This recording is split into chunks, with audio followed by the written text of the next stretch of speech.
Welcome to another episode of Mike's Money Picks. Today on the podcast, we're going to be doing a different format of episode than we normally do, but we're going to be breaking down the whole day of college basketball DFS for Saturday, February 10th. We're going to be calling this episode Quick Picks. This is going to be a little bit briefer than what you are used to seeing from me.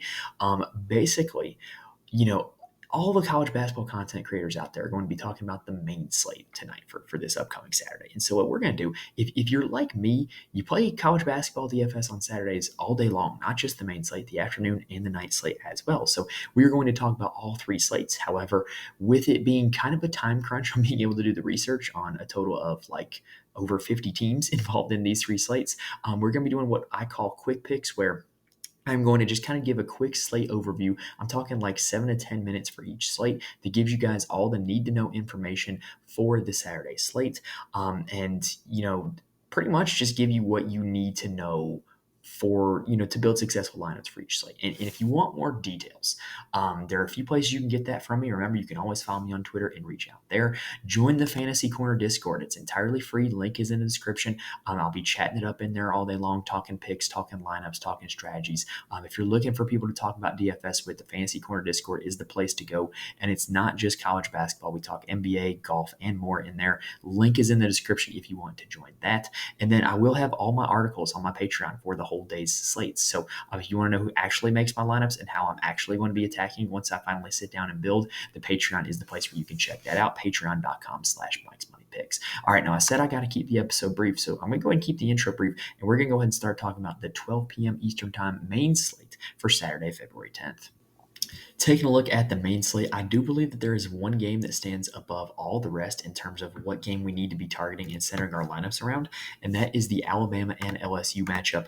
KenPom has this game projected to be 87 to 79 in favor of Alabama, which is a 166-point total, and that is the highest of the slate by quite a substantial margin. And these two teams have actually already played, and in that game, the total was 109 to 88 in favor of Alabama. So you had over 180 points scored in that one, and there doesn't really appear to be any signs of slowing down from either of these two teams. Both these teams play at a fast tempo. Both of these teams give up pretty high assist rates as well. So just a lot of fantasy points to go around when either of these two teams are in action, and now they're up against each other. Now, what's interesting enough is that in the first matchup between these two teams, Aaron Estrada actually outscored Mark Sears from a fantasy scoring perspective. Estrada had 39.5 fantasy points, whereas Mark Sears only had 33.25. And real reason why is because the peripheral stats. Sears actually outscored Estrada for real scoring, but Estrada got more peripheral stats. And if you've been following me all season long, I've said this a few times, but these guys have very similar usage rates. Sears just tends to be more efficient. So there's going to be games where, Estrada does outscore Sears. And with there being a $2,200 price difference between the two of them right now, I think it's a very savvy game theory play to play Aaron Estrada here in this game against LSU. It might not be this game, but at some point he is going to outscore Mark Sears, and you're going to wish you would have played Sears, or wish you would have played Estrada over Sears. Now, what's also worth noting is that the Alabama value plays were just okay in this game. Latrell Wrightsell was kind of the value that you wanted. He was 6 for 12 from the field, put up 26 fantasy points. He was really kind of the supporting cast guy that you wanted in your lineup in that game. And in terms of the Alabama deep value plays, Sam Walters was actually the guy that you would have wanted. He ended up with 17 fantasy points against LSU in 11 minutes. But with these Alabama guys, though, all the bench pieces, pretty much everybody outside of the starting five of Sears, Estrada, Griffin, Wrightsell, and Nelson, pretty much everybody after that plays super inconsistent minutes, sees super inconsistent usage. So it wouldn't shock me if one of those guys ends up going off, kind of like the first game where it ended up being Sam Walters. But that's a situation where I don't think you have to go to by any stretch of the means. Now, on the LSU side, what's interesting is in that first game, Mike Williams was their leading scorer. He had 18 points against Alabama, 16 points against Alabama, but he only ended with 19 fantasy points. It's not exactly what we want to see, right? He was putting up nothing in the peripheral stats. And so that kind of makes him I don't know. Could he have a game where he puts up a lot of peripheral stats? Maybe. Is it also likely that he scores 18 again? Not really. So I don't think he's the best option. Jordan Wright is LSU's best player. He is their go-to guy. And if you're a usage rate truther, he would be the guy that I would go with. He generally takes a ton of shots. He generally plays with a high usage rate. He can put rebounds and assists up in bunches as well. Against Alabama the first time, he was pretty inefficient, 4 for 12 from the field, but I do think he could be due for a bounce back. The big question mark with LSU is the injury of their point guard, Jalen Cook. He is questionable for this game. He did not play in their last game. And Trey Hannibal got the start and ended up playing 31 minutes and put up 30 fantasy points. If Jalen Cook is out, Trey Hannibal is probably the easiest click on the entire slate, with it being a great matchup and a great game environment, and with what he just did in the same exact situation. Now, the rest of the LSU guys are pretty interesting. In the previous meeting between these two teams, Jalen Reed, Irel Ward, and Derek Fountain all hit at least 3.5x value, with Fountain even being around 5x. And so I think all three of those guys are going to be in play. Will Baker, we've talked about him on the podcast before, that he just has a super high ceiling. He's just not consistent at all. So to me, he could be in play in a matchup that's going to see a ton of points scored. And then Mwani Wilkinson. I want to make sure I said that correctly. He played a season-high minutes against Tennessee, largely due to the injury to Jalen Cook. Only put up 11.5 fantasy points, but a salary of 3,300, we'd kind of be okay with that, especially considering this game with as much of a pace-up spot as it is. 11.5 fantasy points could turn into 15 really quickly.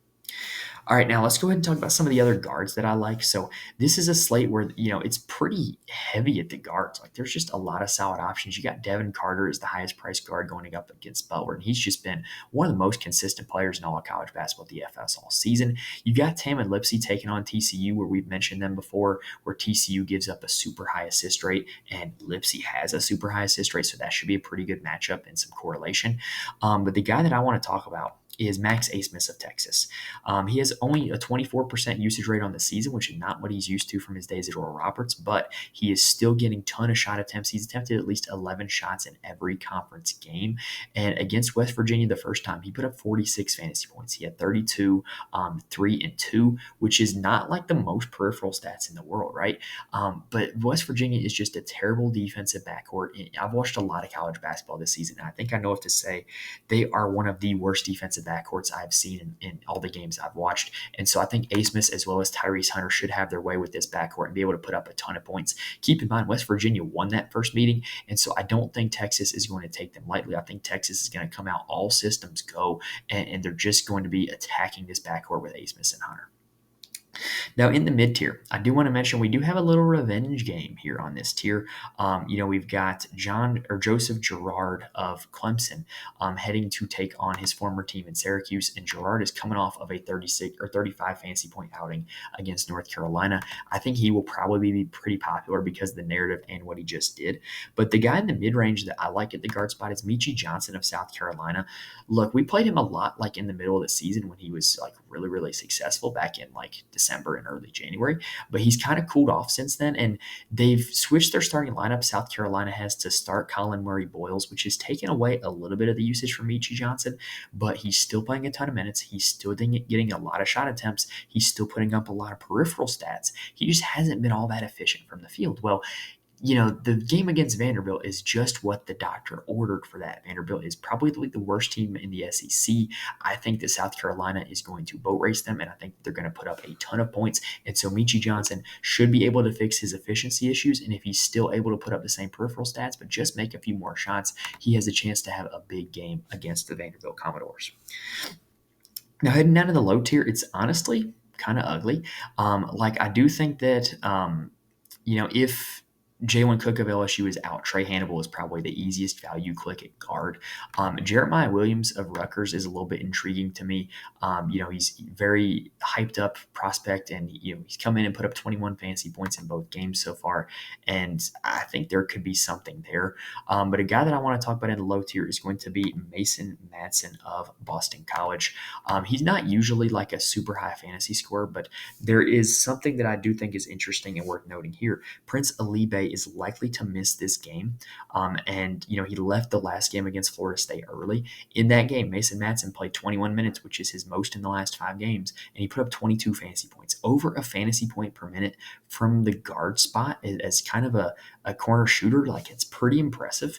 And when you look back at his game log against Clemson, Mason Matson played 30 minutes, put up 23 fantasy points. The common trend there, that was another game where Prince Alibe missed. So if Prince Alibe misses this game, Mason Matson could very easily be a candidate to go over 5 or maybe even 6x in this matchup against Duke. Now, heading to the forward spot, the top name on the board is probably the most intriguing name on the board to me, and that is Janai Broome of Auburn. So he has put up at least 42 fantasy points in 3 straight games and has shown a ceiling of 55 fantasy points in his last 5. He is getting a ton of shots. He is getting a ton of boards. He's also blocked at least 3 shots in each of the last 5 games. And Florida, for whatever reason, gets a ton of shots blocked. I don't know why. And so I think that that's kind of a matchup made in heaven. The one concern with Janai Broome is that he generally doesn't play like 30 plus minutes, but like when you look at his last 3 games, 24, 25, and 26 minutes. So he's been able to hit 40 fantasy points even in only 24 minutes. So what happens if he does happen to play for 30 plus? And, you know, in a road game against Florida, they might need him to play 30 plus. So I definitely think that this is a really good spot for him. And I think that that ceiling could be even higher if he does, in fact, play a full minute load if Bruce Pearl will finally pull the trigger. Now, heading down to the mid tier. Before we get there, though, I do want to mention Coleman Hawkins against Michigan State is pretty interesting. He did put up 39 fantasy points against them the first time these two teams played. I don't think that's a bad spot, particularly for him. Donovan Clingan, people might say going up against Georgetown, well, he's not likely to play a full minute load. Well, look at his game log. Donovan Clingan never plays a full minute load. So I think there's a ton of upside there in a very juicy matchup against Georgetown, and I can't see his minutes getting cut that much. On the Clemson side, I love PJ Hall and Ian Shefflin taking on Syracuse. Syracuse is not a great rebounding team, and Ian Shefflin is one of the best pure rebounders in the business right now. PJ Hall is a guy who can put up fantasy points in a ton of different ways. I think that is a spot you can definitely attack. But interestingly enough, I think there's a way you can attack this game on the other side. So Syracuse dismissed Benny Williams from the team about a week ago, and Chris Bell got the start in their most recent game against Louisville, played 33 minutes, put up 11 shots, was 8 for 10 from 3, and put up 44 fantasy points. And what's interesting is I think the type of contest that you're playing can determine, kind of how you deal with Chris Bell. And the reason why I say that is I think a lot of sharp people out there are going to be saying, oh, don't chase Chris Bell. He just had a ceiling performance. Don't chase that. But, 44.5 fantasy points, not happening again. He's not shooting 8 for 10 from 3 again, yada, yada, yada, right? I think that a lot of the less sharp lobbies out there, maybe like the smaller entries, maybe some single entry stuff that's low dollar. Like I think that a lot of people might decide to chase it. I am on the side of I'm willing to chase it, but I'm not expecting the same result. So here's what I mean by that. He doesn't need 44 fantasy points to hit value, and he was only priced up to $6,100. If he just gives you 75% of that, and puts up 30 fantasy points, like that's a really solid outing for Chris Bell, right? And really at the end of the day, instead of going 8 for 10 from 3, say he goes 4 for 10 from 3. That puts him right at 32 fantasy points, and that's still what you want at a salary of $6,100. So I think the chance is definitely there. It's definitely a situation to monitor going forward. I do think you will see increased usage from Judah Mintz as well as Quadir Copeland when in this Syracuse situation, but Chris Bell is definitely a way you can attack it from the Syracuse side. Now, outside of the LSU bigs value, another value play that I do like at the forward position is Jack Clark of Clemson. Remember when he was at NC State, he was a really solid player. He started for them, played a ton of minutes, really good rebounder. Well, he finally started to show that against North Carolina. He got the start, played 33 minutes, put up 18 fantasy points. At $4,200, that's all we're asking for. If he's going to play 33 minutes against Syracuse, he's probably going to put up more than 18 fantasy points. All right, that does it for the main slate. So let's go ahead and take a quick breather, and then let's transition on over to the afternoon. Taking a look now at the afternoon slate, I do think there is a clear game to target in this slate as well. And for me, that would be Gonzaga taking on Kentucky, which is a strange matchup for a Saturday in February. I don't know how they got to schedule this one, but I kind of like it. This should be a pretty good game. Gonzaga is going to have a chance to really bolster their tournament resume if they go into Rupp Arena and come out with a win. KenPom has this one projected to be 85-82 in favor of Kentucky, which is the highest scoring game on the slate with a total of 167 points. Now, for Gonzaga, there's all kinds of ways you can attack with this team, but here's the bottom line. They've gone to a bigger starting 5 where they start Ben Gregg, Anton Watson and Graham Ike all together, where they kind of play Anton Watson at the 3. And I think this is kind of a nightmare for Kentucky. Kentucky is not built to play against 3 big bodies like this. And I don't think that they're going to be able to match up with all this size. I think Anton Watson, playing primarily the 3, could have a massive ceiling game, which he has shown a massive ceiling this season with 54 fantasy points earlier this season against Santa Clara. He is generally a very efficient player from the field. He generally puts up a ton of peripheral stats, and in a pace-up spot against Kentucky, he's the guy I want to get to the most. Now, Hickman and Nembhard are kind of interesting because Hickman is priced above Nembhard, but every time I watch them, I just have this perception that Nembhard's the better player. And then when you go look at the game log, you kind of realize that Hickman has kind of been picking on the bottom dweller teams, having his best games against the worst teams in the West Coast Conference, whereas Ryan Nembhard has been at his best, in non-conference play when Gonzaga had some tough competition and against the better opponents as well. So I do think that Nembhard would be the guy I would rather have. He rates out better, and at a cheaper price, he's barely a cheaper price. He's the guy that I would prefer over Nolan Hickman. I do think you can play Ike and Greg as well as the other 2 starting forwards for this Gonzaga team. And then Dusty Stromer's probably going to be needed off the bench a little bit. He played 31 minutes against Portland, but that game was a blowout. So I don't know how much you can put into that. But his minutes and usage definitely declined when he moved to the bench in favor of Ben Gregg. Now, on the Kentucky side, everything revolves around their injuries. Is Trey Mitchell going to play, and is DJ Wagner going to play? Well, if Wagner does play, to me, he messes everything up because right now you're looking at Dillingham, Reeves, and Shepard, who are all priced up after how well they've played in the absence of DJ Wagner. And so if Wagner does play, none of those guys are playable to me simply because they're not going to play the same minutes. They're not going to see the same usage, and they just don't have the same upside if Wagner's going to be in the rotation. Like we've talked about with Dillingham and Shepard all season long, they have incredible usage rates.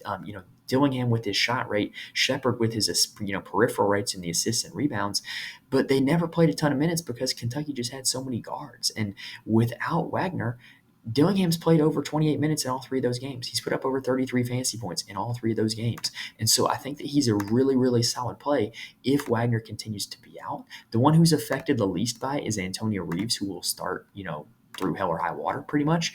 And then Reed Shepard, again, 49, 35, and 27 fantasy points in the 3 games without DJ Wagner. So to me, Dillingham and Shepard are my priorities if Wagner is in fact out. And if Wagner's in, I think they're almost untouchable. Now the forwards, if Trey Mitchell is out, what you saw last game was Big Z, Ivisic, Zvonimir Ivisic. I'm just going to call him Big Z. He played 12 minutes. He got the start, put up 23 fantasy points against Vanderbilt. And who's to say that he wouldn't play more minutes if that game were closer? So I do think Big Z has a little bit of upside sitting there at 5K, especially if Trey Mitchell is out. Aaron Bradshaw also had a really good game without Trey Mitchell, only played 19 minutes against Vanderbilt and put up 20 fantasy points. I don't really know how much we can put into that game, though, because of the fact that it was Vanderbilt and it was a blowout. And, who's to say that either of those 2 guys would have played boosted minutes? I don't know, and I'm not going to speculate on that. Aduthiero also got the start at the power forward spot against Vanderbilt, played 18 minutes, only put up 14 fantasy points. You got to like him if Mitchell is out again, because, again, you got to expect that he's going to play more minutes than that game against Vanderbilt. All right, now looking at the slate as a whole, there are definitely some guards at the top tier that I like. Tyler Kolek has absolutely torn up St. John's in his career, and I would expect him to do so again. RJ Davis has been shooting more than pretty much anybody in the nation right now. He's had over 22 shots in 3 of his last 5 games, and that could continue against a Miami team that's going to be a pace-up spot for them, so I kind of like RJ Davis as well. But the guard that I want to focus on and zero in on is going to be DJ Horne of NC State. I think this NC State weight game is one of the better game stacks of the slate. KenPom has it projected for 149 points, but the last time these 2 teams played, it went for 159 in an NC State victory. And in that game, DJ Horne put up 32 fantasy points, and he put up a 33% usage rate in that game, taking 19 shots. So clearly NC State thinks that their way to attack Wake Forest is by using DJ Horne, and I buy it, and I think he's going to be a guy who could have a massive ceiling if he has those same number of shot attempts and that same usage rate against Wake Forest again. Now heading down to the mid-tier, My favorite play is going to be Bryce Williams of Nebraska. Look, Michigan is just a team that hands out fantasy points like candy, and Bryce Williams is a guy who can accumulate fantasy points in bunches because of all that he does in his peripheral stats. Last game against Northwestern, Nebraska only put up 68 points as a team. Bryce Williams only took 7 shots, but because he got a double-double, added in some assists as well, put up 34 fantasy points. Like, he just has such a wide pathway to scoring because he is a legitimate triple-double threat. And he's a guy that against Michigan, I could see him putting up just a ton of numbers, and I think the upside is massive for Bryce Williams. Now, heading on down further, I'm going to stay in the same game. Actually, before I get back to that, the Carolina-Miami game is an interesting one to stack. We don't know about the injury status of Wooga Poplar or Keyshawn George for Miami, but last year Jordan Miller really tore up Carolina, and the Jordan Miller role on this Miami team is filled up by Matthew Cleveland now. Against Virginia, the entire Miami team struggled. So I'm not going to put too much stock into that, and I will buy the dip on Matthew Cleveland and hope that he's able to repeat the success Jordan Miller had against North Carolina. Now, getting away from that game, the value play of the slate, in my opinion, is going to be Jalen Llewellyn of Michigan. It's pretty simple. Doug McDaniel, for whatever reason, is not playing in road games right now. It's his weird suspension. It's like he's on house arrest, but I don't know. It's a strange suspension. But anyway, Jalen Llewellyn during that suspension has been fantastic in the games that McDaniel has missed. At a salary of only $4,600, Llewellyn has put up 23 and 22 fantasy points in those 2 games. He's taken a combined 21 shots in those 2 games, scored a combined 34 points in those 2 games. So I really like Llewellyn with McDaniel being out of the lineup, and I think that this spot against Nebraska is not a bad one from a fantasy scoring perspective. Now, heading to the forward position, in terms of the top of the board, it's absolutely stacked. You got Hunter Dickinson taking on a Baylor team that is not exactly great at defending centers. You've got Armando Bacot and Harrison Ingram going up against the small ball Miami side. I really think the recipe is there for Harrison Ingram's ceiling game. He tends to have better games against teams that play small ball power forwards. And so I think that this could really be a solid spot for Harrison Ingram. And his rebounding rates are just outstanding. I definitely think he's a candidate for a double-double. And then heading from there, Iguodala and Soriano going against each other, I kind of would tend to think that one of them is going to have a huge game. Nafali Dante is a very interesting option at 8,000. We know he has a massive ceiling. We know he's playing a ton of minutes. And for whatever reason, he's just not taking as many shots as we would like to see. In the 7K range, though, I really like Julian Reese. You look at his game log, and there's one dud. But other than that, he's been absolutely outstanding. Over 36 fantasy points in 4 of his last 5. The usage rate is there. He's a great rebounder. And Ohio State is very soft in the interior. So I really do like Julian Reese in that matchup. But heading down officially to the mid-tier, my favorite option is going to be Juwan Roberts of Houston. Look, we've seen the Cincinnati team get absolutely battered by big men, whether it's Deron Holmes of Dayton, Dylan Dessou of Texas. Bigs can really go off against this Cincinnati front court. And I think that it's going to be Juwan Roberts' turn here, on this Saturday. He's shown a 50-point upside with 53 against TCU. He's also had 232 or more fantasy point games in his last 3. I really like Juwan Roberts. If you're not feeling him, I can dip right below it to Jalen Wells of Washington State, who's turned into a really successful player for them, taking at least 14 shots in the last 3 games and has put up over 33 fantasy points in 2 of those 3 games. So I like Jalen Wells as well here in the mid-tier. Now, the low tier is where it gets kind of ugly. At $5,600, you have Jalen Graham, and nothing is certain with this Arkansas basketball program right now. Absolutely nothing. But here's the thing. They still got to send 5 guys out there, and Trayvon Brazil's still hurt. And Jalen Graham has played 26 and 30 minutes in the last 2 games, and he's put up 31 and 32 fantasy points in those 2 games. So if he continues to play minutes, which somebody's got to play minutes, I kind of like his ability to get to that 30 fantasy point upside. And I do think Jalen Graham is probably my favorite 5K play among the forwards on this slate. Now heading down into the 4K and below tier, I'm going to go back to that Wake Forest NC State game. Mohamed Diarra is a guy that tends to see extended minutes against teams who play bigger lineups because DJ Burns is not a great defender. And in that Wake Forest game, Diarra played 25 minutes and he was ejected from that game, so it could have been even more. And he put up 27 fantasy points while only taking 4 shots. So I do like the upside of Mohamed Diarra in that rematch against Wake Forest. All right, that does it for the afternoon slate. So let's take another quick breather and then let's finish this up with the night slate. Now, taking a look at the night slate, I'm going to do this one a little bit differently than I have the previous two slates because this one is like the ultimate non-game stacking slate. And so here's what I mean by that. Like, just I don't really see a game environment from any of these 10 that I'm eager to play like 3 or 4 players from. It's weird. I don't see one game environment where I just want to stack it up like I do with, the afternoon slates or really most nights. So and kind of go quickly game by game and kind of tell you what you can expect from each game and who you can target from it. So Oklahoma State is currently dealing with an injury to Bryce Thompson. He is out for the rest of the season. And the question becomes, can you trust the value from Oklahoma State? Well, John Michael Wright, Quion Williams, and then Keller, what's his first name? Jamiron Keller, have all played boosted minutes in that stretch without Bryce Thompson, but I don't really know how much you can trust it, and I don't really know how much you can go by that most recent game against Houston, where they just kind of got boat raced and didn't really have a whole lot of offensive success at all. But there could be some value on that Oklahoma State side. Washington is a team that we love to target against because they are very soft on the interior and they play at a fast pace. But unfortunately, Oregon State is one of the most inconsistent teams in the nation in terms of who they play and how they play them and their usage rates and who's scoring and who's starting and whatnot. It looked no further than KC Abikwe, who, was pretty much left for dead and then played 27 minutes, put up 26 fantasy points against Washington State. So I just don't really know what to do with this Oregon State team, but I do think there could be something there. If you're playing enough lineups, you can probably get to a few of these guys simply because Washington is such a great matchup.